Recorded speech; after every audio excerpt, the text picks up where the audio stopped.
저는 중학교를 졸업할 때까지 농촌에서 자랐습니다. 지금도 저희 부모님은 농촌에 살고 계십니다. 아버님만 계시지만.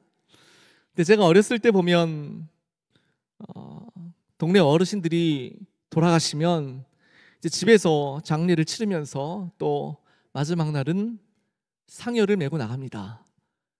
어르신들은 다 보셨죠? 이 상여꾼들이 상여를 메고 나가는데 그 상여꾼들이 부르는 노래가 있습니다. 상여소리라고. 제가 한 곡 잘 몰라요, 사실은. 가사가 이렇습니다. 이제 가면 언제 오나 영영 다시 못 오리라. 솥 안에 익은 팥이 싹이 틀 때 다시 오랴. 소반 위에 삶은 닭이 날에 칠 때 다시 오랴. 한 번 가고 못 오는 길 어이 설지 아니하랴. 북망산 마지막 길 내가 서러워하노라. 참 구슬프죠. 이게 사실 진짜 상여꾼들이 이 노래를 부르며 가면 굉장히 구슬픕니다. 근데 물론 가사는 지역마다 조금 다르답니다. 그런데 이 오늘 가사를 보니까 가마솥에 푹 익은 팥이 다시 살아날 수 있겠는가? 푹 삶아서 밥상 위에 올려진 닭이 어찌 다시 날 수 있겠습니까? 이것은 바로 절망의 노래죠. 이제는 죽어서 다시 돌아올 수 없는 그 사실을 많은 사람들과 함께 한탄하며 절망하는 그런 노래입니다. 사람의 힘으로는 죽음을 이길 수 없으므로 이렇게 절망하는 노래를 하는 것입니다. 성경에도 죽음에 대한 노래가 나옵니다. 그러나 성경에 나오는 죽음에 대한 노래는 허무와 절망의 노래가 아닙니다. 오히려 사망을 조롱하는 노래입니다. 죽음에 대한 승리를 선언하는 노래입니다. 고린도전서 15장 55절 말씀을 한번 보겠습니다. 15장 55절에서 57절. 사망아 너의 승리가 어디 있느냐? 사망아 내가 쏘는 것이 어디 있느냐? 우리 주 예수 그리스도로 말미암아 우리에게 이김을 주시는 하나님께 감사하노라. 아멘. 사망아 너의 승리가 어디 있느냐? 너는 졌다. 이런 말씀이죠. 우리 주 예수 그리스도로 말미암아 우리가 이겼다. 사망을 이겼다. 할렐루야. 부활하셨다는 것입니다. 사망을 이기고 부활하셨습니다. 그래서 빌리 그레함 목사님이 자주 이런 말씀을 하셨답니다. 내일 아침 신문에 빌리 그레함이 죽었다는 기사를 보거든 믿지 마십시오. 나는 죽은 것이 아닙니다. 영원한 하늘나라로 옮겨간 것뿐입니다. 이화여대 초대 총장이신 김한란 박사님 하신 말씀 여러분 들어보셨을 거예요. 내가 죽거든 슬픈 장성곡을 부르지 마세요. 천국문에 들어가는 환희의 노래 승리의 행진곡을 불러주세요. 빌리 그레함 목사님이 김한란 박사님이 어찌 이런 신앙의 고백을 할 수 있었을까요? 죽음이 두렵지 않았을까요? 그분들은? 그렇습니다. 그분들은 죽음이 두렵지 않았어요. 왜냐? 그분들은 부활을 믿었거든요. 부활할 것을 믿었습니다.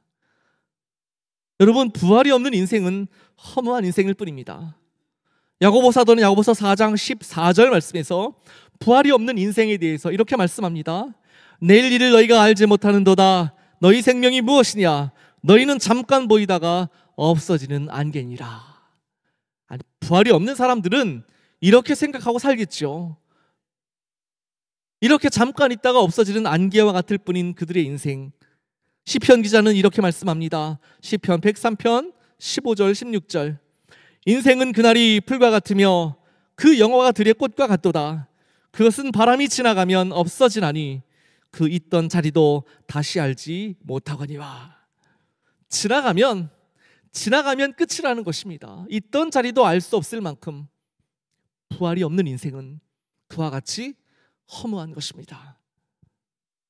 그러나 여러분, 우리에게는 부활신앙이 있습니다. 할렐루야. 우리에게는 부활신앙이 있습니다. 부활은 십자가의 죽음과 함께 우리 기독교를 떠받치고 있는 두 개의 기둥이라고 이야기할 수 있습니다. 십자가의 죽음이 중요합니다. 왜냐하면 예수님 십자가의 죽으심으로 우리가 죄사함을 받게 되기 때문입니다. 예수님께서 우리 죄를 대신 지시고 자기 생명으로 십자가에서 우리 죄값을 대신 지불하여 주셨습니다. 그래서 우리가 용서함을 받고 의롭다 칭함을 받고 하나님 나라의 백성이 될 수 있는 줄 믿습니다. 그러나 십자가의 죽음만으로는 부족합니다.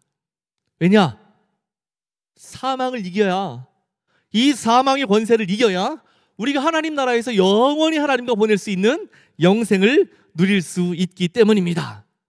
그래서 예수님께서 부활하신 줄 믿습니다.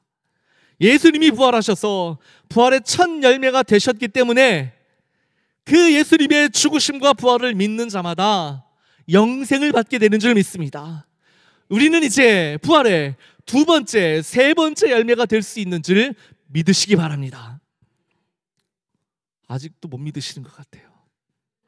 예수님께서 사복음서에서 부활에 대해서 약 16번 정도 말씀하셨습니다. 예수님은 능치 못함이 없는 분이시죠? 근데 예수님께서 한 가지 하지 못하는 일이 있으세요. 그게 무엇인지 아십니까? 예수님이 꼭 한 가지 못하시는 게 있으시더라고요. 그게 뭐냐면 거짓말입니다. 예수님은 거짓말을 못하세요.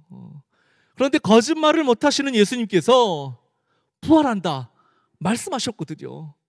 심지어 요한복음 11장 25절 26절에서 나는 부활이요 생명이니 나를 믿는 자는 죽어도 살겠고 무릇 살아서 나를 믿는 자는 영원히 죽지 아니하리니 내가 이것을 믿느냐.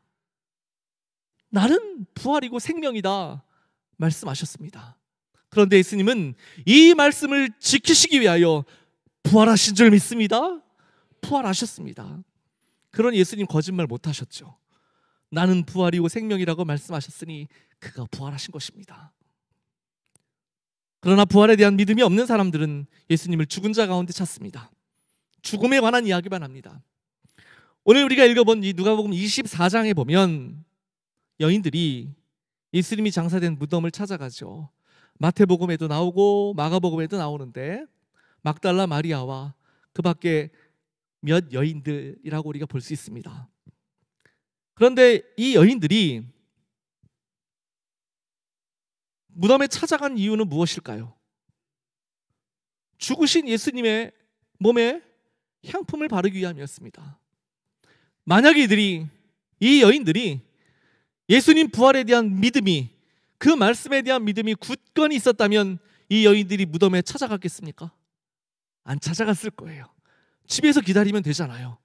예수님 곧 부활하실 것이기 때문에 무덤에 가지 않고 집에서 기다리면 되는 일이었습니다. 그러나 이 여인들은 안타깝게 예수님이 곧 부활하실 것을 믿지 못했던 것 같습니다. 무덤에 찾아갔습니다. 그러나 예수님의 무덤은 비어 있었습니다. 부활하신 예수님은 그 자리에 계시지 않았던 것입니다. 예수님이 부활하신 무덤 속에서 천사들을 만나게 되고 그들의 도움을 받아 예수님이 진짜 부활하셨다는 소식을 이 여인들이 듣게 됩니다.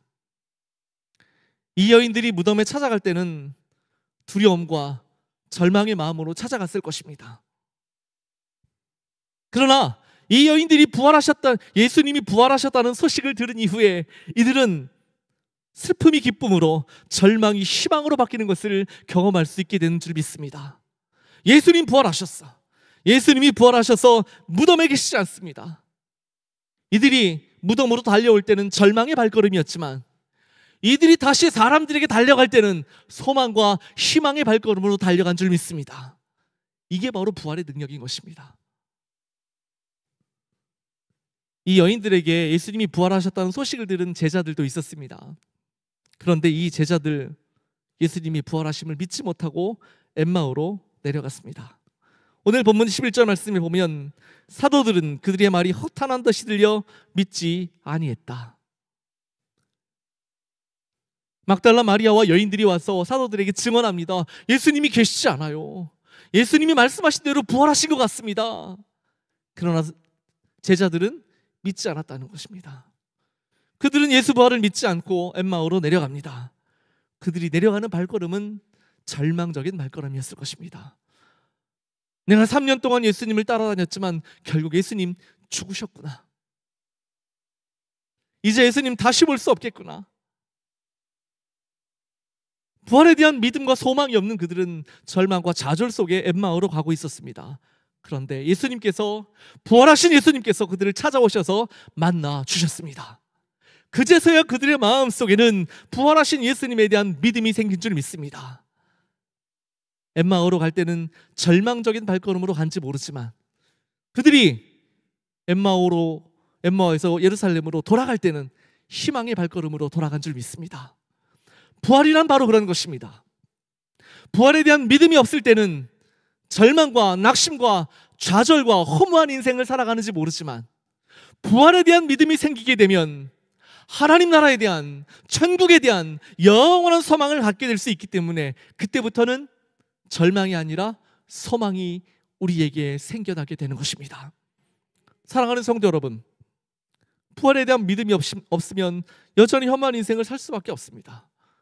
여러분의 인생에 대해서 어떠한 마음을 갖고 살고 계십니까?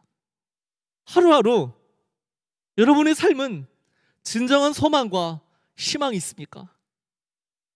우리에게 진정 소망과 희망을 가져다 주는 것은 바로 그 어떤 다른 것이 아니라 예수님 부활에 대한 믿음인 줄 믿습니다. 예수님 부활하셨으니 나도 부활하겠구나. 이런 믿음이 우리를 죽음으로부터 자유하게 만들고 두려움과 공포로부터 건져내서 소망과 희망을 갖게 만드는 것입니다. 그런데 성경에 보면 이것이 비밀이라 말씀합니다.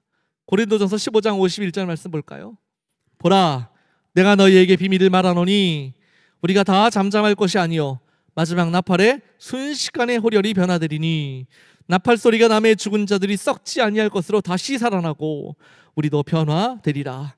이 썩을 것이 반드시 썩지 아니할 것을 입겠고 죽을 것이 죽지 아니함을 입으리로다. 아멘. 아무나 할 수 있는 것이 아니랍니다. 아무나 믿을 수 있는 것이 아니랍니다. 이건 비밀이기 때문에 우리 안에 성령님 주신 믿음이 있어야 이 사실을 믿고 소망으로 나아갈 수 있게 되는 것입니다. 사랑하는 성도 여러분, 이 믿음으로 우리의 남은 인생길을 살아갈 수 있게 되기를 간절히 소망합니다. 이 믿음으로 여러분, 이 세상에 우리를 유혹하고 넘어뜨리고 쓰러뜨리려고 하는 모든 악한 마귀 사단을 물리치시기를 바랍니다. 이 부활에 대한 믿음이 오늘도 절망과 좌절 속에서 우리를 소망과 희망으로 인도하게 될 줄 믿습니다. 이 부활의 아침에 희망으로 나아가는, 소망으로 나아가는 우리 청량리교회 성도님들 다 되시기를 주님의 이름으로 축원합니다. 기도하겠습니다.